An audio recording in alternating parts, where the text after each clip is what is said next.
পাবদা মাছের রেসিপি তো অনেক রকম করেই খেয়েছেন। এইভাবে একবার পাবদা মাছের এই রেসিপিটা বানিয়ে দেখুন। কথা দিচ্ছি এক থালা ভাত শুধু এই রেসিপিটা দিয়েই নিমেষে শেষ হয়ে যাবে। তো চলুন দেরি না করে শুরু করে দিই। তো কিছুই না, প্রথমে একটা জায়গায় দু রকমের সর্ষে নিয়ে নেব। আমি এখানে সমপরিমাণ নিচ্ছি। 2 টেবিল চামচ কালো সর্ষে, 2 টেবিল চামচ সাদা সর্ষে। এর সাথে দিয়ে দিচ্ছি 1 টেবিল চামচ পোস্ত, আর দিয়ে দিচ্ছি 2টো কাঁচা লঙ্কা আমি ভেঙে নিয়েছি। নিয়ে এতে অল্প পরিমাণ জল দিয়ে সর্ষে পোস্তটাও একটু ভিজতে দেবো। এদিকে 2টো মাঝারি সাইজের টমেটো নিয়েছি, রাফ কেটে নিয়েছি। এটাকে পেস্ট বানিয়ে নেব।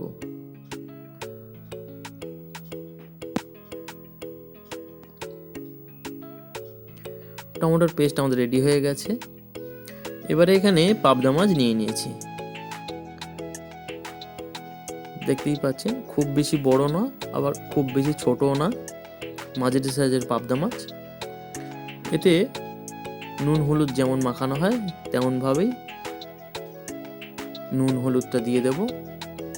তাই প্রথমে দিয়ে দিলাম লবণ আর তারপরে হলুদ। এবারে এতে দিয়ে দেব 1 টেবিল চামচের মতো সর্ষের তেল।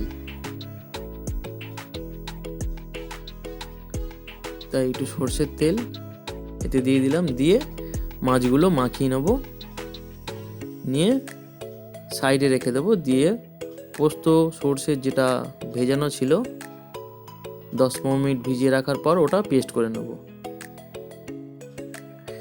এবারে একটা ফ্রাইং প্যানে আমি তেল নিয়ে নিচ্ছি, এতেই মাছটা ভাজা হবে। আর অবশিষ্ট তেলে রান্নাটা করব, তাই তেলটা একটু বেশি নিয়ে নিচ্ছি। 3 টেবিল চামচ তেল নিয়েছি। এবারে মাছগুলো ভেজে নেব। খুব বেশি কড়া করে ভাজবো না, যেহেতু নরম মাছ, তাই একটু হালকা করেই ভেজে নেব।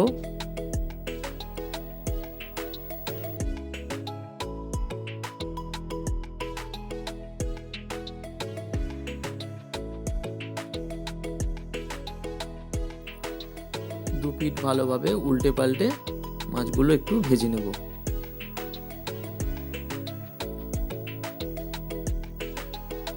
মাছ আমাদের ভাজা হয়ে গেছে। যেহেতু নরম মাছ আগেই বলেছি, তাই বেশি ভাজার দরকার নেই। এবারে এইগুলো তুলে নিয়ে সেকেন্ড ব্যাচের মাছগুলো ভেজে তুলে নেব।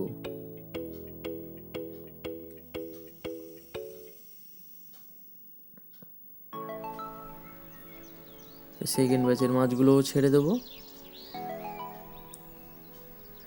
রেসিপিটা কারা কারা দেখছেন তারা অবশ্যই কমেন্ট করে জানাবেন রেসিপিটা কেমন লাগছে। লাইক করবেন, শেয়ার করবেন, এবং যারা আমার চ্যানেলে নতুন তারা অবশ্যই সাবস্ক্রাইব করতে ভুলবেন না। সাবস্ক্রাইব করে চ্যানেলটিকে আরও এগিয়ে নিয়ে যেতে সাহায্য করবেন, যাতে আমি আরও নতুন নতুন রেসিপি আপনাদের সামনে হাজির করতে পারি। এবারে অবশিষ্ট তেলে দিয়ে দেব কালো জিরে। 1 চামচ কালো জিরে ফোড়ন দিয়ে দিচ্ছি। দিয়ে এতে দিয়ে দেবো এবারে একদম ছোট ছোট করে কুচনো আদা, ফাইন চপ করা আদার কুচি, ওই 1 টেবিল চামচের মতো। দিয়ে আদাটা একটু হালকা করে ভেজে নিয়ে তারপরে জিনিসগুলো আস্তে আস্তে অ্যাড করব, সেগুলো সবই দেখতে পারবেন। তাই আদাটা হালকা করে ভাজা আমার হয়ে গেছে।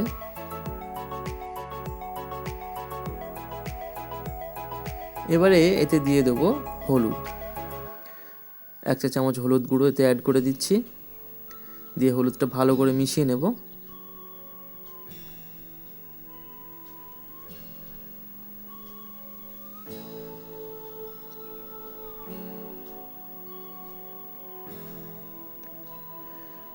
হলুদটা ভালো করে মিশিয়ে নিয়ে হালকা ভাজা হয়ে গেছে।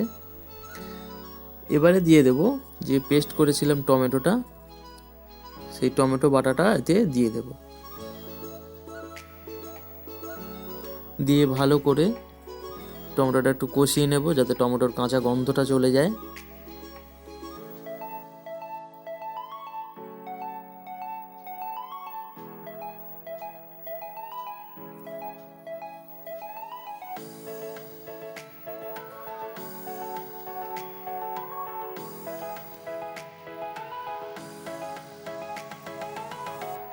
এবারে দিয়ে দেব লবণ, 1 চা চামচ লবণ অ্যাড করলাম।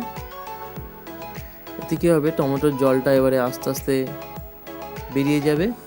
আর টমেটোটা যেহেতু আগেই দেয়া হয়েছিল তাই ভালো করে রান্না হয়ে গেছে। আগে লবণ দিলে তখন জল ছেড়ে যাবে, টমেটোটা ভালো করে কষানো যাবে না, তাই লবণটা পরে ইউজ করতে হয়। দেখতেই পাচ্ছেন তেল ছেড়ে এসেছে, টমেটোগুলো একটু দানা দানা হয়ে গেছে, টমেটোটা ভালো করে কুক হয়ে গেছে। আর একটু ভালো করে টমেটোটা কষিয়ে নিচ্ছি।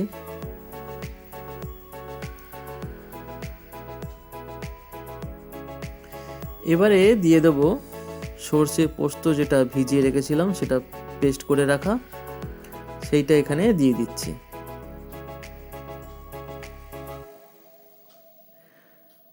দিয়ে সব কিছু ভালো করে মিশিয়ে নেব।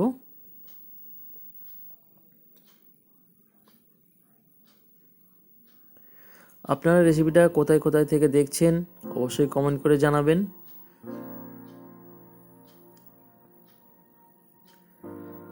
যারা আমার চ্যানেলে নতুন তারা অবশ্যই সাবস্ক্রাইব করতে ভুলবেন না।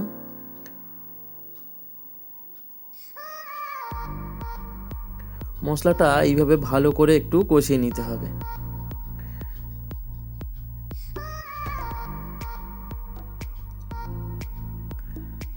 অনেকে ভাববেন যে সর্ষে দেওয়া আছে, কষালে তেতো হয়ে যাওয়ার ভয় থাকবে, কিন্তু তা না, যেহেতু টমেটো আছে সেই ভয়টা নেই। এবারে একটু সামান্য পরিমাণ জল অ্যাড করছি যাতে মশলাটা ধরে না যায়, খুব সামান্য পরিমাণ, একদম মশলাটা কষানোর জন্য যেইটুখানি প্রয়োজন। এবং গ্রেভির জন্য যে জলটা সেটা পরে অ্যাড করব।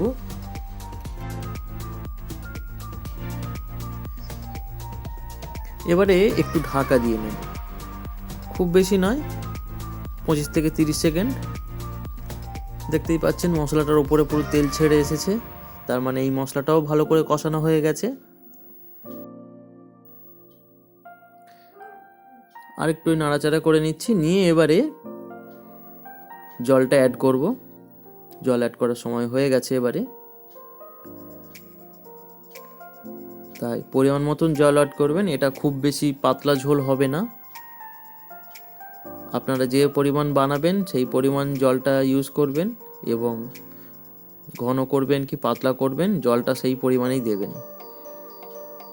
আমি এখানে 200 ml এর মতন জল ব্যবহার করেছি, দেখতেই পাচ্ছেন। এবার এই গ্রেভিটা আরও বসবে, আরও ঘন হবে, তাই জলটা আপনারা অবশ্যই বুঝে শুনে ব্যবহার করবেন।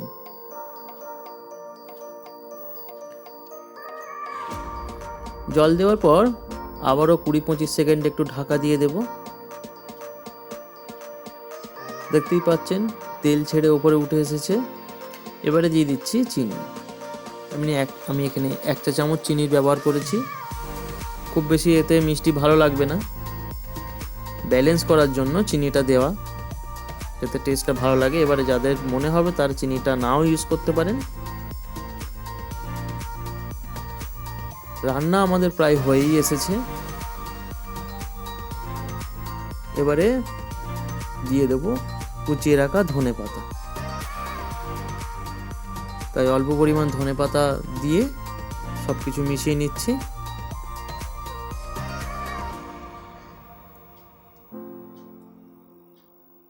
এবারে মাছগুলো দেবার সময় হয়ে গেছে, মাছগুলো এক এক করে সাজিয়ে দেব। যেহেতু খুব নরম মাছ, এই মাছ বেশি নাড়াচাড়া করা যাবে না, তাতে ভেঙে যাওয়ার ভয় থাকে, ছেড়ে যাওয়ার ভয় থাকে, তাই সুন্দর করে সাজিয়ে দেব। দিয়ে হালকা করে এপিট ওপিট করে দেব পরে, যাতে গ্রেভিটা মাছের সমস্ত চারিদিকেই লেগে যায়।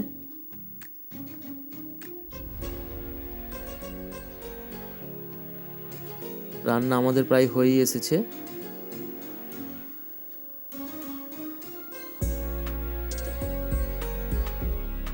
আবারও বলছি, রেসিপিটা যদি আপনাদের ভালো লেগে থাকে অবশ্যই কমেন্ট করে জানাবেন। ভালো লাগুক খারাপ লাগুক আপনাদের মতামত শেয়ার করবেন।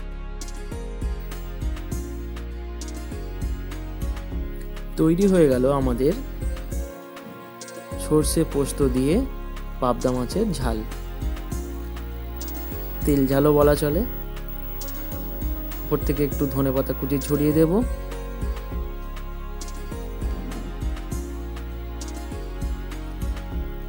এবারে গ্যাসের ফ্লেম অফ করে উপরে একটু কাঁচা সরিষার তেল দিয়ে দেব।